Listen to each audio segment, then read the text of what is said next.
Yes class, तो आज हम कर रहे हैं स्क्वायर रूट फाइंड करना, और कौन से मेथड से?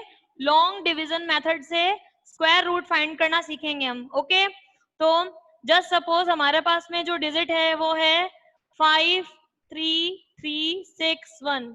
हमें इसका रूट फाइंड करना है, स्क्वायर रूट फाइंड करना है, ठीक है। और कौन से मेथड से फाइंड करना है? लॉन्ग डिवीजन मेथड से फाइंड करना है। तो लॉन्ग डिवीजन मेथड से कैसे करेंगे?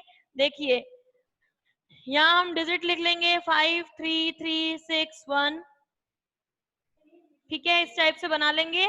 अब हम क्या करेंगे, इस साइड से राइट हैंड साइड से स्टार्ट करते हुए दो दो डिजिट के पेयर बनाएंगे सबसे पहले, ठीक है। जो भी हमारे पास है इस साइड से स्टार्ट करना है हमको, राइट साइड से, ठीक है, और दो दो डिजिट का पेयर बनाना है। तो हमने दो दो डिजिट का पेयर बना लिया, यहाँ एक पेयर ये बन गया, एक पेयर ये बन गया, और आगे जो है वो 5 क्या रह गया? अकेला रह गया, ठीक है। यहाँ अगर कोई डिजिट अकेली सिंगल रह जाती है तो उसमें कोई प्रॉब्लम नहीं है, पेयरिंग अपने को हमेशा इस साइड से स्टार्ट करनी है, ठीक है। अब उसके बाद में क्या करेंगे, यहाँ पहला जो नंबर है, पहली जो डिजिट है वो क्या है हमारे पास में? 5 है, ठीक है। तो अपने को ऐसा नंबर देखना है जिसका स्क्वायर 5 होता हो, अपने को ऐसा नंबर चाहिए जिसका स्क्वायर 5 होता हो। जस्ट सपोज 1 का स्क्वायर होता है 1, 2 का स्क्वायर होता है यहाँ पर 4, 3 का स्क्वायर होता है 9 एंड सो ऑन, है ना। तो हम यहाँ पर देख रहे हैं कि 1 आ गया, 4 आ गया, 9 आ गया, बट 5 नहीं आया कहीं भी। इसका मतलब क्या है कि जो 5 है वो किसी का भी स्क्वायर नहीं है, 5 किसी का भी परफेक्ट स्क्वायर नहीं है, ठीक है। तो अगर 5 नहीं है तो हम क्या करेंगे, उससे छोटी डिजिट ले लेंगे, जैसे हम डिवाइड में करते हैं, ठीक है। कि अगर एग्जैक्ट वैल्यू हमें नहीं मिलती है तो हम क्या करते हैं, छोटी वैल्यू लेते हैं। बस डिफरेंस इतना है कि डिवाइड में हम टेबल्स को ऑब्जर्व करते हैं और इसमें हम स्क्वायर्स को ऑब्जर्व करेंगे, ठीक है। तो यहाँ पर 5 नहीं है हमारे पास में किसी का भी स्क्वायर, तो उससे छोटा हम 4 ले लेंगे। और 4 किसका स्क्वायर होता है? 2 का स्क्वायर होता है। तो 2 को हम यहाँ भी लिख लेंगे, 2 को यहाँ भी लिख लेंगे, ठीक है। और 2 का स्क्वायर होता क्या है? कौन से डिजिट ले रहे हैं हम यहाँ पर? 4 ले रहे हैं, ठीक है। अब हम क्या करेंगे, 5 में से 4 को माइनस कर देंगे, जैसे हम डिवाइड में करते हैं। तो 5 में से 4 को माइनस कर दिया तो यहाँ आ गया हमारे पास में 1, ठीक है। और अब क्या करेंगे, नेक्स्ट पेयर नीचे नोट कर लेंगे, जैसे डिवाइड में न्यू डिजिट नीचे नोट करते हैं, यहाँ पर जो हमारा न्यू पेयर है उसको नोट कर लेंगे। न्यू पेयर हमारा है 3 तो हमने यहाँ इसको नोट कर लिया। तो हमारा जो अब नया नंबर है वो क्या बन गया? 133, ठीक है। और इस साइड में हमें क्या चेंज करना है? इस साइड में हमें ये चेंज करना है कि जो भी हमने ऊपर डिजिट लिखी है ये 2, इसी को ही इसी में प्लस करके लिखना है। जैसे 2 है तो 2 को 2 में प्लस करके लिख दो, 2 2 जा 4, ठीक है। जैसे यहाँ तो हमने माइनस किया और यहाँ हमने क्या किया है? प्लस किया है। अब यहाँ है हमारे पास में 4, और जो न्यू नंबर आया हुआ है वो है 133। तो अब हमें क्या करना है, ये जो 4 है इस 4 के आगे, इस 4 के आगे हम क्या करेंगे, एक 4 के आगे ऊपर नीचे ऐसे डिजिट लगा के मल्टीप्लाई करेंगे जिससे हमारे पास में ये 133 नंबर आ जाए, ठीक है। 4 के पास में ऐसी डिजिट लगा के इसका उसी डिजिट से मल्टीप्लाई करना है जिससे हमारे पास में 133 आ जाए। और अगर 133 ना आ पाए तो उससे हम छोटे डिजिट ले लेंगे। तो ट्राई करते हैं, जस्ट सपोज अगर हम इसको 2 और 2 से मल्टीप्लाई करते हैं, ठीक है, तो क्या आ रहा है? 2 2 जा 4 एंड 2 4 जा 8, ये आ रहा है 84। ये बहुत छोटा है ना। अगर 84 लेते हैं तो वो बहुत छोटा पड़ रहा है। हम इसके आगे 4 तो है ही फिक्स, उसके आगे हम 3 इंटू 3 लगा के देख लेते हैं। तो 3 3 जा 9 और 3 4 जा 12, तो ये आ रहा है 129, ये भी इससे छोटा है। फिर हम 4 के पास में 4 लगा के देख लेते हैं, 4 इंटू 4, तो 4 4 जा 16, 4 4 जा 16 और 1 17, तो ये आ रहा है अपने पास में 176। 176 इससे बड़ा हो रहा है ना। 133 एग्जैक्ट तो मिल नहीं पाया, हमने 2 से भी लगा लिया, 3 से भी लगा लिया और 4 से भी लगा लिया, तो 133 हमें एग्जैक्ट नहीं मिला। और उससे छोटी डिजिट हम ले सकते हैं, तो छोटी डिजिट कब आ रही है? 3 लगाने पर आ रही है छोटी डिजिट। 129 129 आ रही है, कब लगाने पर? 3 लगाने पर आ रही है, तो 3 को यहाँ भी लगा लेंगे और 3 को हम यहाँ भी लगा लेंगे। ठीक है, अब क्या करेंगे, जो हमने पिछले स्टेप में किया था इसका हमें माइनस करना है। ठीक है, जब यहाँ इसका माइनस करेंगे 3 में से 9 नहीं जाता, 3 कैरी लेगा, और यहाँ 13 में से 9 जब माइनस कर देंगे तो यहाँ आ जाएगा अपने पास में 4 और यहाँ बच जाएगा 0 0। ठीक है, अब यहाँ क्या चेंज करना होता है, मैंने आपको बताया, जो अपन ने ऊपर डिजिट लिखी है उसी को ही प्लस करना है। अभी हमने यहाँ पर 3 लिखी, नई डिजिट 3 लिखी, तो वापस 3 को ही प्लस कर देंगे, तो यहाँ आ जाएगा अपने पास में 46। क्या आ जाएगा? 46। ठीक है, अपने पास में यहाँ जो डिजिट आई है वो यहाँ पर आ गई है 46, और यहाँ माइनस करने पर 4 आ गया। अब हम नया पेयर उतार लेते हैं, न्यू पेयर हमारे पास में 61 है, तो उस अकॉर्डिंग यहाँ जो नया नंबर है वो बन गया 461, और यहाँ जो डिजिट है वो है 46। ठीक है, अब क्या करेंगे, 46 के पास में 46 अब फिक्स है, 46 के पास में फिर से एक ऐसी डिजिट लेके हमें ऊपर नीचे मल्टीप्लाई करना है जिससे ये 461 आ जाए। तो क्लियरली हमें दिख रहा है कि 461 है, तो अगर हम 1 1 लगा के देखें तो यही डिजिट हमारे पास में आ सकती है, 1 1 जा 1, 1 6 जा 6 एंड 1 4 जा 4। ठीक है, एग्जैक्ट वैल्यू हमें मिल गई है 461 एग्जैक्ट वैल्यू मिल गई, और क्या लगाने पर मिली? 1 लगाने पर मिली, तो 1 को यहाँ भी लिख लेंगे और 1 को यहाँ भी लिख लेंगे। ठीक है, और अब हम क्या करेंगे, इसका माइनस, तो ये कंप्लीटली माइनस हो जाएगा, 0 हो जाएगा, आगे कुछ भी डिजिट नहीं रही है, हमारा ये जो लॉन्ग डिवीजन मेथड है वो कंप्लीट हो गया।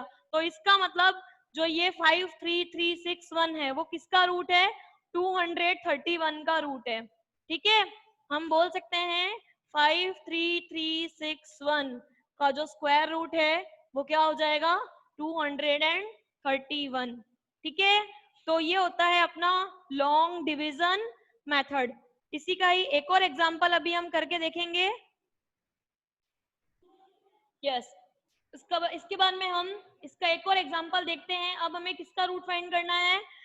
43264। ठीक है, इसका हमें रूट फाइंड करना है सेम लॉन्ग डिवीजन मेथड से। तो देखिए 43264, इसका हमें लॉन्ग डिवीजन मेथड से फाइंड करना है स्क्वायर रूट। ठीक है, तो देखिए कैसे फाइंड करेंगे, जैसे मैंने आपको पिछले क्वेश्चन में बताया, सबसे पहले हम क्या करेंगे, इस साइड से दो दो डिजिट की पेयरिंग करेंगे। ठीक है, तो हमने यहाँ दो दो डिजिट की पेयरिंग कर दी, एक पेयर ये हो गया, एक पेयर ये हो गया, और एक ये सिंगल बच गया आगे 4। ठीक है, अब सबसे पहले 4 है, तो 4 अगर किसी का परफेक्ट स्क्वायर होता है तो वो लगा देंगे, अदरवाइज उससे छोटी डिजिट ले लेंगे। तो 4 किसी का परफेक्ट स्क्वायर होता है, 4 किसी का परफेक्ट स्क्वायर होता है, यस 4 किसका परफेक्ट स्क्वायर होता है? 2 का परफेक्ट स्क्वायर होता है 4, है ना। 4 परफेक्ट होता है तो 4 लिख लिया, और किसका होता है? 2 का स्क्वायर होता है, तो 2 को हम यहाँ भी लिख लेंगे और 2 को हम यहाँ भी लिख लेंगे। ठीक है, उसके बाद में हमें चीज याद रखनी है, इस साइड हम सब्ट्रैक्ट करेंगे और उस साइड में हम एडिशन करेंगे। ठीक है, तो 4 में से 4 को सब्ट्रैक्ट किया तो यहाँ हमारे पास में 0 आ गया, और यहाँ हमने क्या करना है, 2 है तो 2 को ही वापस प्लस करके लिख देना है, और यहाँ आ गया 4। ठीक है, अब न्यू पेयर नोट करेंगे यहाँ पर, जैसे डिवाइड में न्यू डिजिट नोट करते हैं वैसे स्क्वायर रूट में पूरा पेयर नोट होता है। तो यहाँ आ गया हमारे पास में 32। ठीक है, और इस साइड में हमारे पास में 4 है। अब हमें क्या करना है, ये 4 हमारे पास में फिक्स डिजिट है, 4 के पास में एक ऐसी डिजिट ऊपर नीचे लगा के मल्टीप्लाई करना है जिससे हमें 32 फाइंड हो जाए। ठीक है, तो सबसे छोटी डिजिट से स्टार्ट करते हैं। अगर हम 1 1 लगा के देख रहे हैं तो यहाँ आ रहा है 41, जो कि इससे बड़ा है ना, इससे बड़ा है, इससे ऊपर नहीं जाना। यहाँ तो एग्जैक्ट ये चाहिए या इससे छोटा चाहिए, तो 41 हम यहाँ पर नहीं ले सकते। ठीक है, अब 1 सबसे छोटी डिजिट लगा चुके हैं, उससे भी ये डिजिट क्या आ रही है? बड़ी आ रही है, तो 1 से छोटा कहाँ क्या चला जाएगा? 0। ठीक है, तो अगर हम 4 के आगे 0 into 0 लगा के देख लेते हैं तो क्या हो जाता है? सब कुछ 0 हो जाएगा, है ना। 4 के आगे अगर 0 इंटू 0 लगा देंगे तो ये क्या हो जाएगा 0, तो हम यहाँ पर हमें 0 लेना पड़ेगा, ठीक है, क्योंकि सबसे छोटी डिजिट हमने 1 ली, तो भी क्या हो रहा है, ये 32 से बड़ी डिजिट हमारे पास में आ रही है, तो उस कंडीशन में हमें 0 लेना पड़ेगा। 0 लेने पर क्या आ रहा है, 0 0 आ रहा है, तो यहाँ पर हमने लिख दिया 0 0, और 0 लिया है तो यहाँ भी 0 लिखेंगे और यहाँ भी 0 लिखेंगे। अगेन वही प्रोसेस रिपीट, यहाँ हमें माइनस करना है और यहाँ हमें प्लस करना है। यहाँ माइनस करेंगे तो 2 एज इट इज आ जाएगा, 3 भी एज इट इज आ जाएगा, ठीक है। उसके बाद में हम नया पेयर यहाँ नोट कर लेते हैं 64, ठीक है। और यहाँ हमें क्या करना है, एडिशन करना है, जो हमने ऊपर नई डिजिट नोट की है उसी का ही ऐड करना है। नई डिजिट हमने क्या ली, 0 ली है, तो वापस 0 को ही यहाँ प्लस कर देंगे और यहाँ आ जाएगा हमारे पास में 40, ठीक है। यहाँ आ गया हमारे पास में 40। और अब क्या करना है, यहाँ पर जो हमारा नया नंबर आया हुआ है वो आया हुआ है 3264, तो 40 फिक्स वैल्यू है, 40 के आगे ऐसी कोई डिजिट लगानी है जिससे हमारे पास में ये नंबर एग्जैक्टली आ जाए, ठीक है। तो 40 के आगे हम एक नंबर लगा के देख लेते हैं, जस्ट सपोज ये 40 है, 40 के आगे कोई नंबर लगा के देख लेंगे जिससे हमारे पास में या तो ये आ जाए या इससे कोई छोटी डिजिट आ जाए, ठीक है। तो जस्ट सपोज अगर हम अभी 9 इंटू 9 लगा के देखते हैं तो क्या आ रहा है, 9 9 जा 81, 9 4 जा 36, 3681, 3681 क्या है, बड़ा है, तो इसलिए हमें 9 से कोई छोटी डिजिट अप्लाई करनी पड़ेगी। तो 40 के साथ में हम 8 इंटू 8 लगा के देख लेते हैं, 8 8 जा 64, 8 4 जा 32, तो हम यहाँ पर ऑब्जर्व कर रहे हैं कि हमने 8 लगाया तो हमारे पास में एग्जैक्ट डिजिट आ गई 3264, यही 3264 हमें यहाँ चाहिए था, है ना, यही 3264 हमें यहाँ चाहिए था। तो हम यहाँ लिख लेंगे 3264 और इसको माइनस कर देंगे तो ये आ जाएगा 0 0, और क्या डिजिट लगाने पर 3264 आया, 8 लगाने पर आया, तो 8 को यहाँ भी लिखा, 8 को यहाँ भी लिखा। इस चीज को बिल्कुल भी मिस नहीं करना है, अपने को ये चीज ध्यान रखनी है। ऊपर हमें जो भी डिजिट हम लेते जा रहे हैं उसको साथ में लगाते चलेंगे, क्योंकि मेन जो हमारा स्क्वायर रूट है उसका आंसर यहीं से निकलेगा। अगर मान लीजिए आप, जैसे हमने न्यू डिजिट 0 ऐड की थी, आपने 0 को यहाँ तो लिख दिया पर यहाँ नहीं लिखा, ठीक है, तो वो 28 हो जाएगा और वहीं अपना आंसर रॉन्ग हो जाएगा, ठीक है। अब जैसे नई डिजिट यहाँ पर 8 ऐड की और 8 को अपन ने यहाँ नहीं लिखा तो अगेन मिस्टेक हो जाएगी, ठीक है। तो ये अपना जो स्क्वायर रूट है वो कंप्लीट हो चुका है, तो इसका मतलब क्या हुआ कि ये जो 43264 है वो किसका रूट, उसका रूट क्या हो जाएगा, 208 हो जाएगा, ठीक है। इसका रूट क्या हो जाएगा, 8 हो जाएगा।